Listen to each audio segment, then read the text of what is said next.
자, 문법 이번에 문장 두 번째 이야기를 조금 더 해보도록 하겠습니다. 자, 우리가 저번 시간에 했었던 이야기들의 흐름을 조금 더 이제 당겨 보면 결국은 우리가 이제 문장을 하고 있다라는 거 캐치해 주시면 되겠고, 완결의 최소단이었죠. 그래서 그 완결을 이야기를 하면서 이 문장 성분, 꼭 필요한 문장 성분에 대한 이야기들을 우리가 하게 됩니다. 그래서 꼭 필요한 문장 성분인 주성분, 그리고 그걸 꾸며주는 이제 부속 성분, 거기에다가 이제 혼자 돌아다니는 이제 독립 성분, 이런 이야기들을 우리가 같이 했었고요. 그래서 주성분에 필요한 아이들, 이제 주어, 서술어, 목적어, 보어 이렇게 잡아드렸고, 그리고 관형어, 그리고 이제 부사어, 이렇게 이미지가 만들어집니다. 자, 독립성분 같은 경우는 이제 독립어, 이렇게 이미지가 잡히죠. 자, 이제 이런 것들을 이제 구분짓게 되는 건데, 그래서 이 이미지, 성분의 이미지를 만드는 게 되게 중요했어요. 그래서 이 주어라는 자리에 어떻게 하면은 만들 수 있는가. 그래서 체언 플러스 이제 주격조사, 뭐 이런 식의 이야기들도 우리가 했었었죠. 그래서 이제 문장 성분의 이미지가 끝나면 이제 문장의 짜임으로 이야기가 넘어갑니다. 문장의 종류이기도 했었죠. 그래서 혼문장과 겹문장으로 우리가 나눌 수가 있었고, 이 겹문장을 이제 이어진 문장과 안긴 문장으로 나눌 수 있었습니다. 그리고 이어진 문장을 대등하게, 그리고 종속적으로 이어진 문장이라고 볼 수 있었고, 안긴 문장들을 이제 명사절, 관형사절, 부사절, 서술절, 인용절, 이런 식으로 구분을 했었던 게 저번 시간의 이야기였다고 보시면 됩니다. 자, 그 다음에 나오는 이야기가 이제 우리 오늘부터 해야 되는 이야기일 텐데, 이때부터 이제 하는 이야기가 문장 표현이라는 개념으로 만들어집니다. 그래서 이제 문장이 다 만들어지고 나서 이제 추가적으로 문법적인 요소들이 더 부각이 되기 시작을 하는데, 우리나라만의 특성이 잘 드러나는 부분이기도 해서 이제 되게 중요하게 다뤄지는 부분들이죠. 먼저 뭐가 나올지를 조금 보면 이 문장 표현 안에 종결 표현, 그죠? 그 다음에 시제 표현, 그 다음에 높임 표현, 그죠? 그 다음에 인용 표현도 있긴 하지만 이게 인용절이랑도 같이 연결이 되고요. 그 다음에 피동 사동 표현,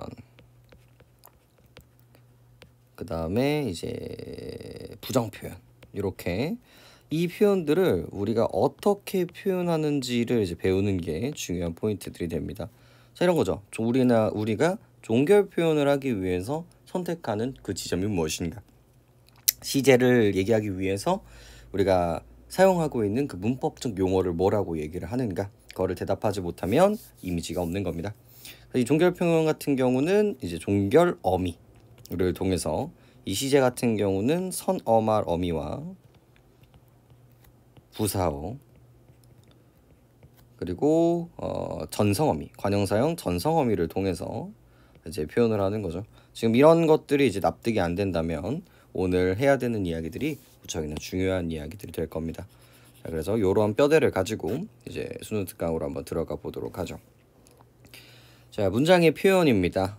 화자가 종결 어미를 통해 청자에게 자신의 생각이나 느낌을 나타내는 문법 범주를 말하죠.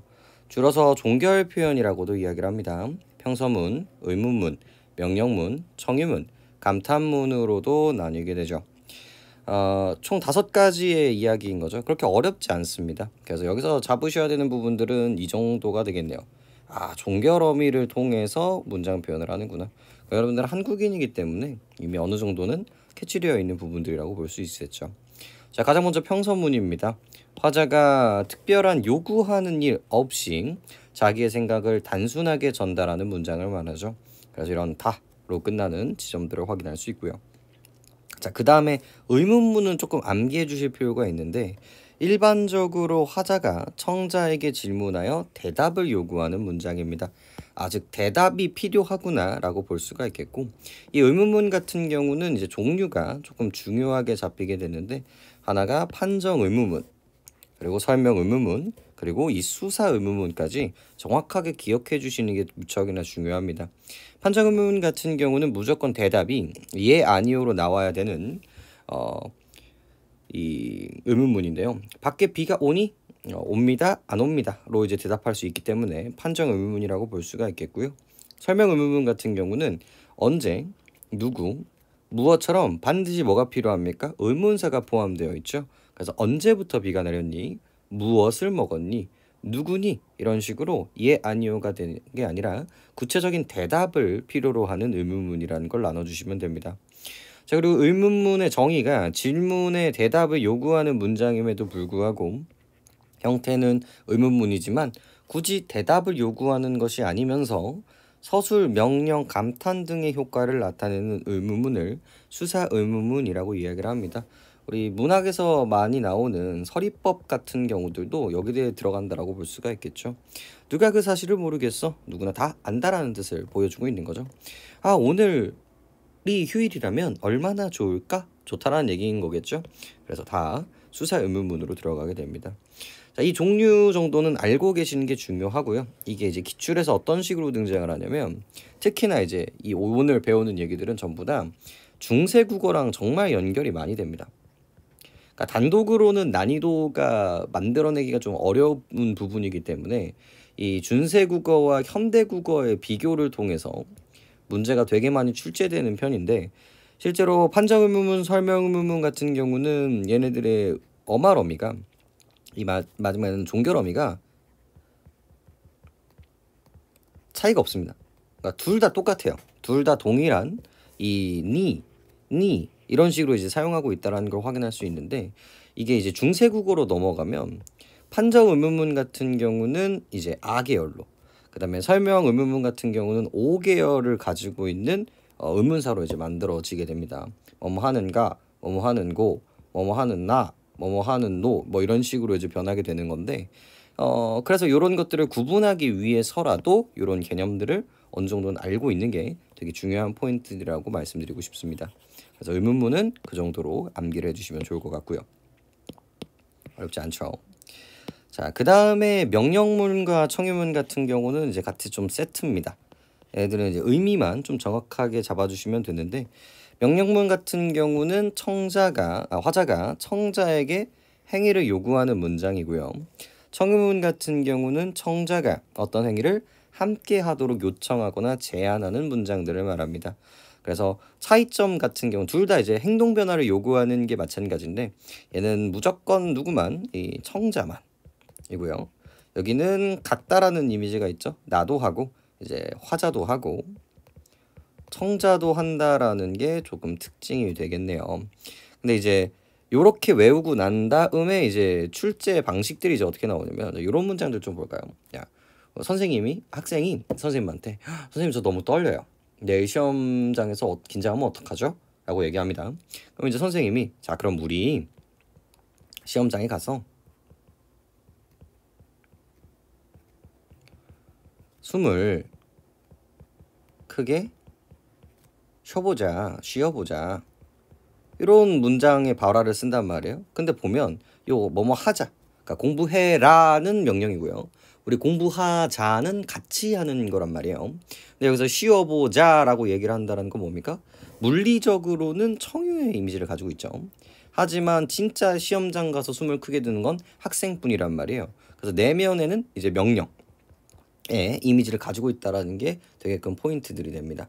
그래서 이게 청유인지 명령인지, 그러니까 물리적으로 뭐인지, 그리고 이제 맥락과 발화 상황에서는 어떤 의미인지를 꼭 읽어내면서 좀 체크를 해주시는 게 되게 중요합니다. 항상 말씀드리죠. 수능은 표면적으로는 그렇게 보이지만 막상 맥락을 읽어내면은 그렇지 않은 경우들을 문제화시키려는 이런 추세들을 보이고 있어요. 자, 이런 문제들 좀 조심해 주시면 좋을 것 같습니다.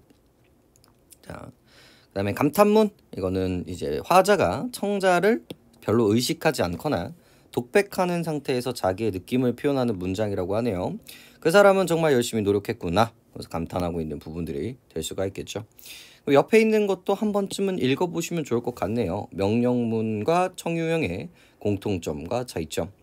명령문과 청유어는 서술어를 보통 동사로 한정되며 시간 표현의 선어말 어미 at, at, get더와 함께 쓰이지 않습니다.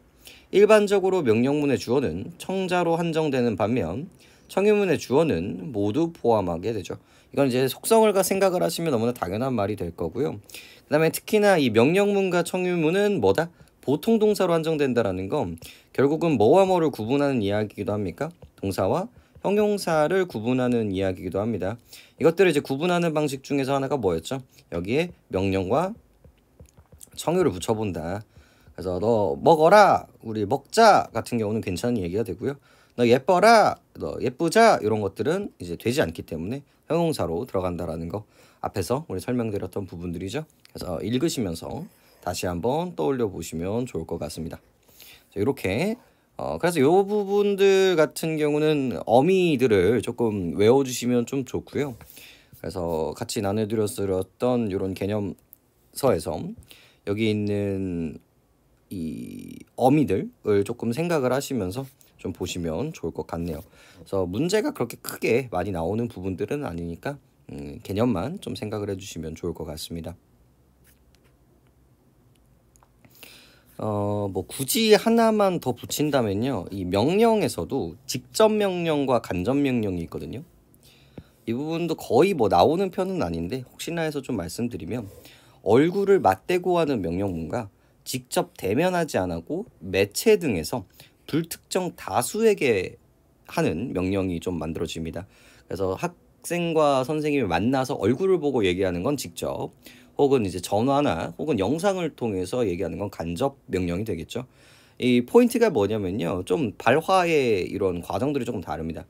자, 빨리 와라, 빨리 좀 오게 이렇게 쓰는 반면에 알받는 답을 고르라, 자유가 아니면 죽음을 달라 이런 이미지로 이제 좀 만들어지게 되는 거죠. 그래서 이 라계열로 만들어진다는 게 조금 포인트가 되겠습니다. 그 정도만 보시면 될 것 같네요. 자, 그 다음에 좀 더 이어가 볼까요? 그 다음에 나오는 개념이 높임 표현이네요. 높임 표현. 이것도 생각보다 정확하게 잡고 있지 않으면 틀리는 부분들이기 때문에 조금 자세하게 설명을 드리도록 하겠습니다. 특히나 높임법의 표 정도는 반드시 알아주셔야 되는 거고요. 자, 화자가 어떤 대상에 대해 높이거나 낮추는 태도를 나타내는 표현입니다. 높이려는 대상이 누군가에 따라 주체 높임, 상대 높임, 객체 높임으로 나뉘죠. 그래서 우리나라 문법의 높임 표현은 총 3가지로 나타나는구나 라고 생각을 해주시면 좋을 것 같고요. 특히나 이제 하나가 주체 높임, 그리고 상대 높임, 그리고 객체 높임으로 나눠진다라고 보시면 되겠습니다. 그래서 표를 좀 만들어내면서 여러분들이 이미지를 만들어 주시는 게 되게 중요한데, 우리나라의 높임 표현이네요.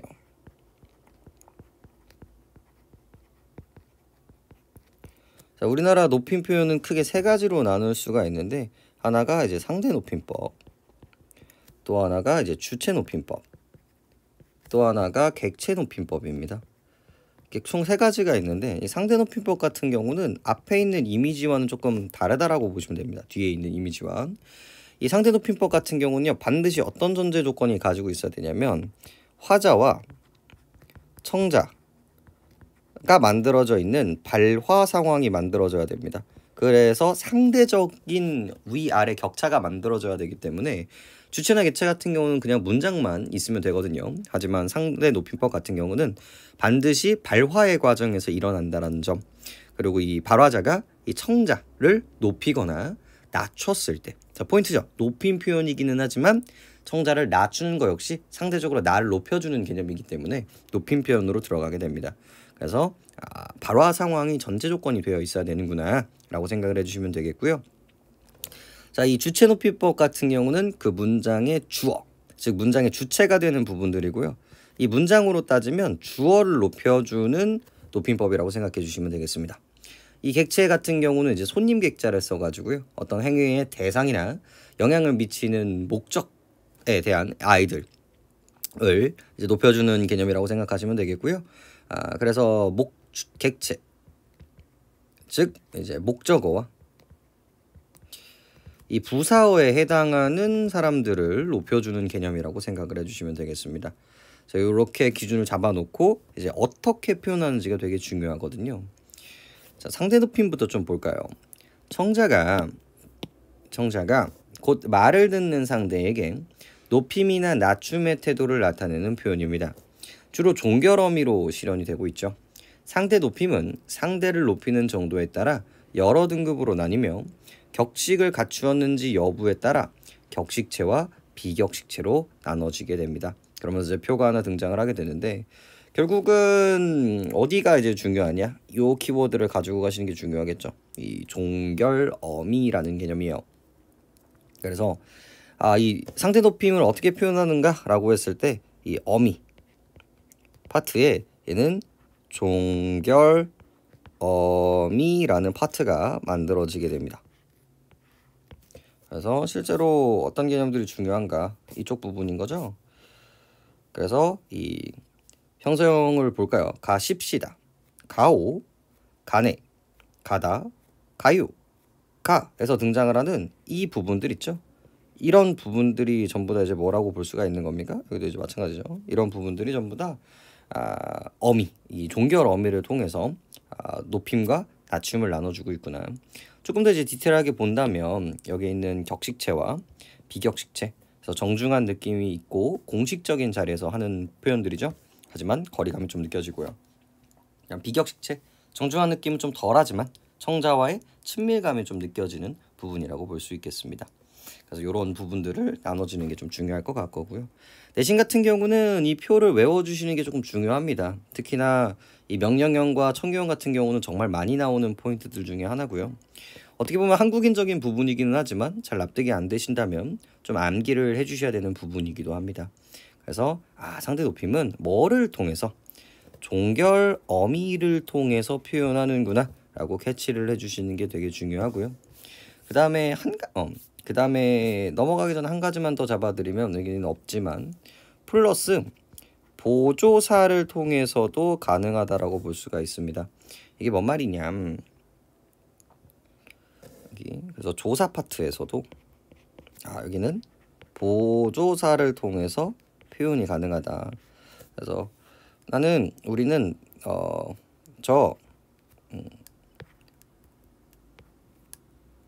이 문장 같은 경우도 나 거기로 가 라고 했을 때 얘를 조금만 더 높이고 싶으면요, 나 거기로 가요 라는 이 요자가 붙습니다. 근데 이 요 같은 경우는 보조사라고 하는 아이예요. 이 요는 여기도 붙습니다. 나요, 거기로요, 갈게요. 이런 식으로 이제 표현이 가능한 부분들이죠. 이렇게 뗐다 붙였다 할 수 있는 지점들이 만들어지죠. 그래서 얘만 되게 예외적인 부분들이기 때문에 좀 암기를 해주셔야 되는 부분들이라고 보시면 됩니다. 보조사를 통해서도 상대 높임법을 사용할 수 있구나 라고 생각을 좀 해주시면 좋을 것 같네요. 그래서 일단 요가 붙여 있을 때 얘는 보조사를 물어보는 문제겠구나 라고 생각을 하셔도 무방할 겁니다. 자, 그 다음에 나오는 게 이제 주체 높임법과 객체 높임이라고 볼 수가 있겠네요. 자, 문장을 좀 비교를 하면서 좀 보시면 좋을 것 같은데, 자, 주체부터 한번 보도록 하죠. 원래 원문으로 봤을 때 친구가 밥을 먹다 혹은 밥을 주다 이런 식의 결이 있었을 때 이거를 이제 문장을 바꿨다고 보면 여기 있는 주어가 바뀌어지는 부분들이겠죠. 여기가 이제 아버지가 아버지로 바뀌어지는 순간 아버지, 자, 가가 아니라 뭐가 붙죠? 깨서, 그죠? 밥이 아니라 진지 혹은 식사로 바뀌죠. 진지를, 자, 먹다가 아니라 뭐로 바뀌게 되죠? 드시다로 바뀌고 있다라는 걸 우리가 확인할 수 있어요. 혹은 주다 같은 경우도 그냥 주다가 아니라 주시다로 바뀌는 경우들로 우리가 확인할 수 있겠죠. 자, 지금 이 포인트들을 전부 다 보실 필요가 있는데, 첫 번째가 요 깨서 같은 경우는 뭘 통해서 주격 조사를 통해서 바꿔진다라고 확인할 수 있고요. 이 밥에서 진지로 먹이 드시로 바뀌는 이 부분들은 특수 어휘를 사용한다라는 걸 확인할 수 있습니다. 그리고 이 주다 사이에 들어가는 거죠. 그리고 어말어미 앞에, 이 어말어미 앞에 가운데 끼어들게 되는 아이들이죠. 우리가 이제 어미를 나누는 데 있어서 크게 두 가지로 나눴었는데, 하나가 이제 선어말 어미와 어말 어미로 나눌 수 있었고, 이 어말 어미의 역할 두 가지가 드디어 사용되게 되네요. 그래서 시제 표현과 이 높임 표현이라는 걸 우리가 확인할 수 있었죠. 그래서 이 부분이 바로 뭐라는 걸 알 수 있습니까? 선 어말 어미라는 걸 확인할 수 있습니다.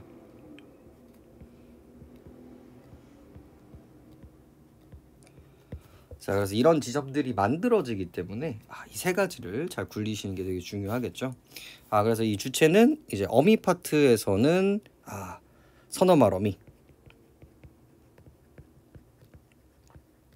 이 시를 통해서 표현된다라는 걸 확인할 수 있고요. 이 조사 같은 경우, 이 조사 파트에서는 이제 주격 조사, 깨서를 통해서 요가 되겠죠. 깨서를 통해서 이제 잡혀 있다라는 걸 우리가 확인을 할 수가 있습니다. 그 다음에 이 어휘, 특수 어휘 같은 경우 여기 역시도 특수 어휘를 사용하고 있구나 라고 확인하시면 되겠습니다. 명사형도 괜찮고요. 이렇게 명사가 바뀌어지기도 하고요. 용언의 어간이 바뀌어지기도 한다라는 거 캐치를 해주시면 좋을 것 같습니다. 자, 그 다음에 객체 같은 경우는 이제 목적어와 부사어의 영역이라고 했었죠. 그래서 내가 친구에게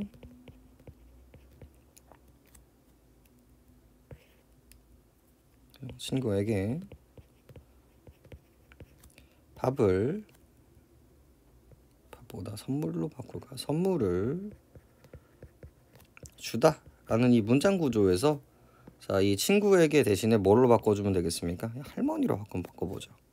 할머니로 바꾸면 문장이 이제 그대로 갑니다. 내가 할머니에게가 아니라 뭐로 바뀌죠? 깨로 바뀐다는 거 확인할 수 있고요. 선물은 그대로 유지가 되고 있는데, 이 주다가 아예 전부 다 뭐로 바뀐다는 거 알 수 있습니까? 주시다로 바뀐다는 거 확인할 수 있죠. 자, 그래서 위와 마찬가지로 이 객체 높임 역시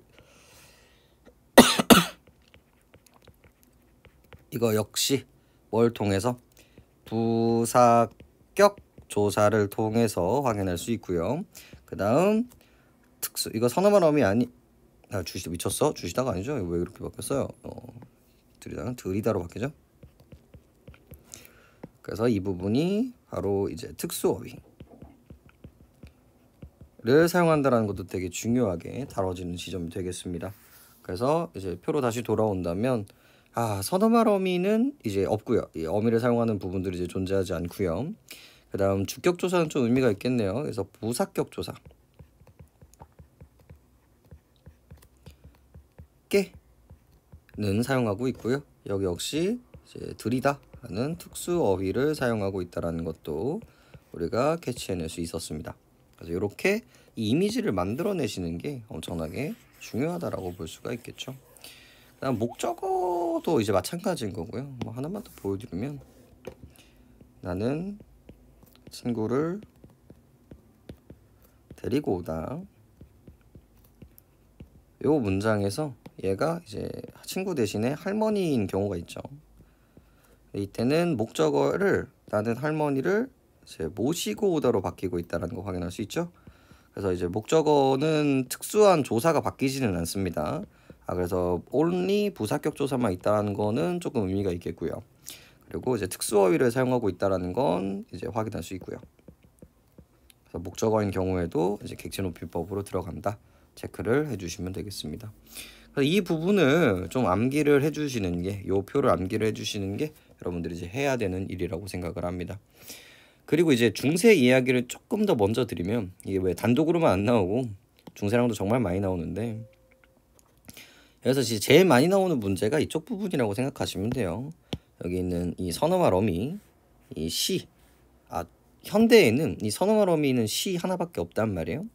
근데 이제 이게 중세로 들어가면 여기에서는 시, 샤가 이제 주체의 선어말 어미가 되고요. 객체는 지금 없잖아요. 근데 여기에 그 유명한 삽, 짭, 잡을 통해서 우리가 객체의 높임을 했다라는 것도 확인할 수 있고요. 그다음에 종결 어미지 이제 선어말 어미가 아니잖아요. 여기서는 이 it이라는 선어말 어미를 통해서 이 높임법을 과거에는 이제 표현을 했다라는 거죠. 그래서 여기 있는 요 서너말 어미만 봐도 얘는 듣는 사람, 그죠? 얘는 주어, 얘는 목적어 부사어를 높여준다. 이런 식의 문제들은요, 근 10년 동안 정말 많이 나온 패턴 중에 하나이기 때문에 이 높임법을 풀어내기 위해서라도 이 현대의 높임법을 정확하게 암기하시는 게 무척이나 중요하다라는 걸 다시 한번 강조드리고 싶네요. 그래서 높임법 이렇게 정리를 한번 해봤고요. 그래서 이쪽에 있는 얘기 역시도 큰 문제는 없을 것 같네요. 그 다음에 이제 한 가지 꼭 짚고 넘어가야 되는 부분들이 있는데 이 부분이겠네요.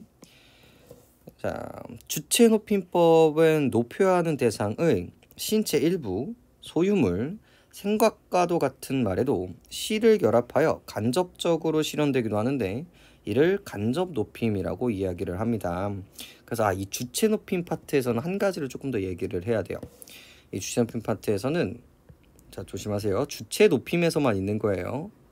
크게 두 가지로 나눌 수가 있는데 하나가 이제 직접 높임과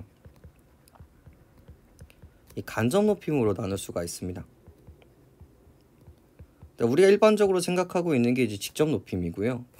인물을 높이는 게, 이 간접 높임이 그 사람이 가지고 있는 신체 일부, 소유물, 생각 이런 것들을 높이는 때 간접 높임이라고 이야기를 한다라는 거죠. 자, 아래 예시를 좀 볼까요? 선생님께서는 책을 읽으십니다. 우리 선생님이 읽는다라는 행위를 가지고 있는 거죠. 자, 선생님께서는 되게 책이 많으십니다. 자, 많은 건 누구죠? 바로 이제 책이란 말이에요. 이제 책을 높이는 게 아니라 선생님이 가지고 있는 이 소유물을 높인다라고 생각을 해주시면 되겠습니다. 자, 선생님께서는 집에 계신다. 그래서 선생님이 계신 케이스가 되겠고요. 선생님께서는 수업이 있으시다. 라고 해서 이제 수업을 높여주는 케이스가 된다는 겁니다. 근데 여기서 중요한 건 뭐냐면요. 이 직접 높임 같은 경우는 특수 어휘도 괜찮고요. 그 다음 선어말 어미를 쓰는 것도 괜찮습니다. 두 가지 다 괜찮다라는 거예요. 그런데 이 간접 높임 같은 경우는 무조건 뭐로만 형성이 된다? 선어말 어미로만 가능하다라는 거죠. 다시 말해 특수는 사용할 수가 없다라는 겁니다. 그런 양상들이 여기서 등장할 수 있죠. 자, 읽으십니다. 많으십니다. 즉 시라는 이 선어말 어미를 사용하고 있는 건 괜찮아요. 하지만 계신다, 있으시다 같은 경우는 직접 높이면 특수어휘는 가능하지만, 계시다라는 특수어휘는 가능하지만 수업이 계시다로는 쓴다 안 쓴다? 안 쓴다라는 게 포인트가 됩니다. 이거 계신다 라고 이야기하면 틀린 말이 되겠죠. 그래서 교장 선생님 훈화 말씀이 있으시겠습니다가 맞지 계시겠습니다는 절대로 되지가 않습니다. 이런 부분들은 내신에서도 되게 많이 나오는 부분들이니까 좀 체크를 해주셔야 되는 부분이 있겠네요. 자, 오늘은 그래서 이제 문장의 표현 중에서 첫 번째 높임 표현, 이 문장의 종결 표현과 이 높임 표현까지 조금 알아봤습니다. 이 높임 표현 같은 경우는 이제 중세와도 정말 많이 나오는 부분들이니까 이번 기회에 잘 정리해서 문제 한번 풀어보시면 좋을 것 같습니다. 고생하셨습니다.